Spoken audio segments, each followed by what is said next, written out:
And I'm like, bitch, she's a woman.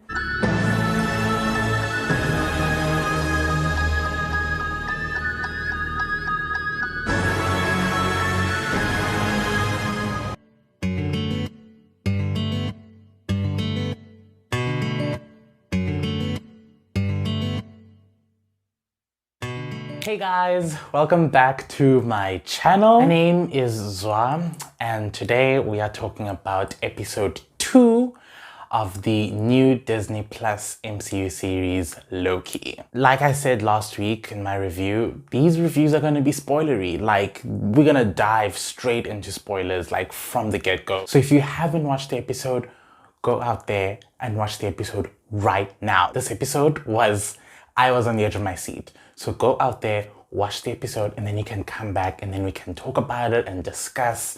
So just go. Like, even if you don't mind spoilers, seriously, go watch the episode. It's so good. So in this episode, we sort of pick up, I guess, a few days later from the previous episode. Loki has been watching the videos, educating him about what the Time Variant Authority does and how they do what they do and stuff. And he's been learning and stuff. Now in a suit and tie, and you know, he's working at a desk and it's cute and it's fun. And I'm like, okay, so like he's sort of been like brought into the TVA, and not gonna lie, it's kind of what I hoped the show would be. I was hoping for the show to sort of be something where like a Doctor Who-esque type of show, but with Loki, in which Loki goes on adventures through timelines and, you know, through different times with, you know, now Mobius. And I wanted something like that. And, you know, at the beginning of the episode, I thought we were gonna get something like that, until we got to the end of the episode.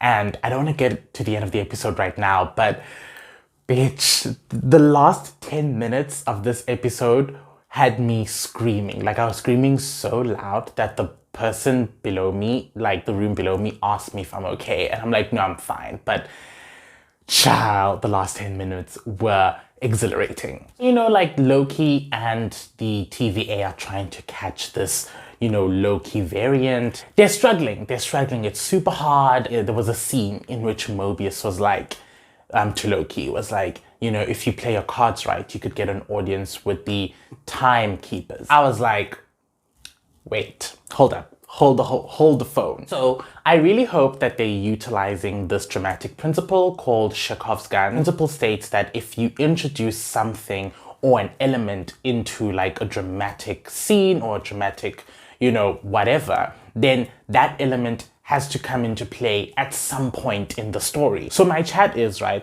if they keep, you know, referencing and mentioning the Timekeepers, then surely we have to have some sort of audience with the Timekeepers. Surely by the end of the show, Loki should have, you know, some sort of audience or scene with the Timekeepers, because why the hell would they be referencing them? Why the hell would Mobius even, you know, bring up an audience with the Timekeepers? So if we don't get a scene with the Timekeepers, I'm gonna be so pissed, because they keep mentioning them and referencing them, and I'm like, we need to know. What I'm realizing about this show is that, you know what, maybe, just maybe, I think it's a little bit better than WandaVision. I mean, it's only episode 2, so it's definitely too early to say right now. One thing is for sure, it's definitely fucking better than Falcon and the Winter Soldier. Another thing that I'm realizing about Loki is that it feels like we are on the precipice of something massive in terms of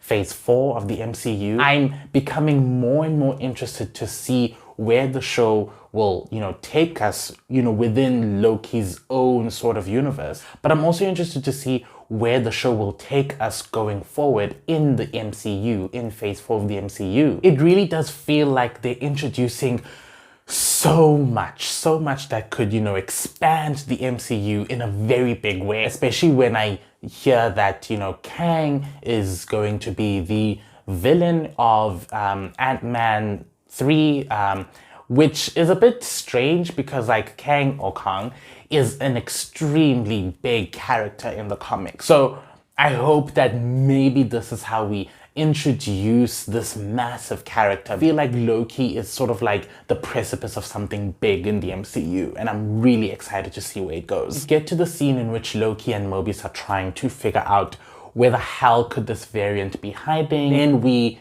see Loki figuring out that what if this variant is hiding in apocalypses, and we see him tear up as he's reading about Ragnarok. And I'm just hoping that we explore a little bit more of that, even though we can see that there's definitely, character development that's going on in this Loki. This is an interesting position this Loki is in. His own world has just been destroyed, and his brother thinks that he's dead, and this is the Loki from the first Avengers movie, like not the Loki who's done all of this character development. Really do hope that we get a little bit more emotional exploration into that regard. But then they figure out that, okay, this bitch is busy hiding in apocalypses, so let's go and, find this bitch in like 2050 in Alabama. Bitch. And then we get to the scene in which we find out who the variant is. And then the variant reveals herself.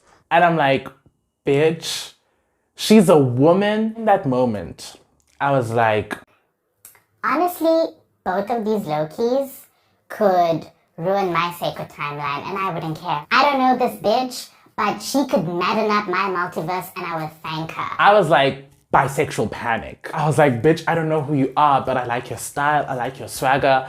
I want to know who you are. I want to know why you're doing this. So then when we see how the sacred timeline is breaking apart and how all of these different nexuses are like just popping out, and we see the TVA starting to panic, I was like, okay, what is this woman planning? What is her end game? What does she want to do? I was panicking. And also the score in the background, oh my gosh, like I really hope that Disney Plus gives us the score on all, music platforms, because the score is impeccable. I was on the edge of my seat. And the end, Loki decides to follow Lady Loki into like another time portal, and I was so sad because I feel like Mobius thinks that Loki betrayed him. And I feel like Loki is smarter than that. Loki has a bigger plan. I mean, he definitely wants to take over the TVA, wants to, double cross the Timekeepers, and he wants to take over the TVA. And I'm like, okay,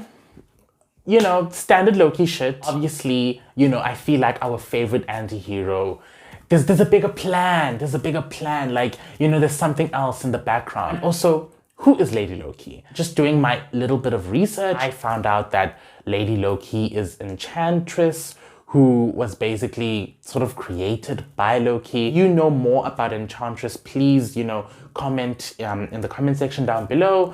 But that's the little bit of research that I've done, but I feel like I want to do a little bit more research. The running theory in the fandom is that Lady Loki is really just Enchantress. That's fine, but what is her plan? What is her motivation? Especially when she said to Loki, this isn't about you, then what is it about? What does she want to do? Is this all just for shits and giggles?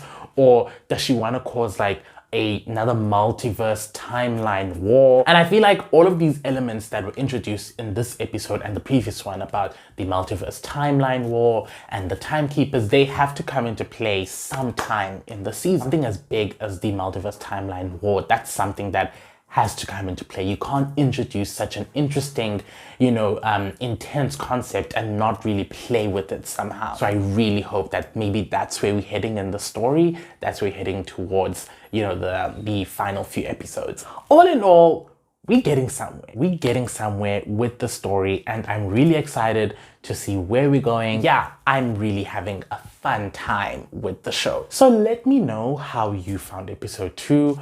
Comment in the comment section down below. What are your crackpot theories? Where do you think the story is gonna go? How did you find this episode? I'll see you guys next time. Bye.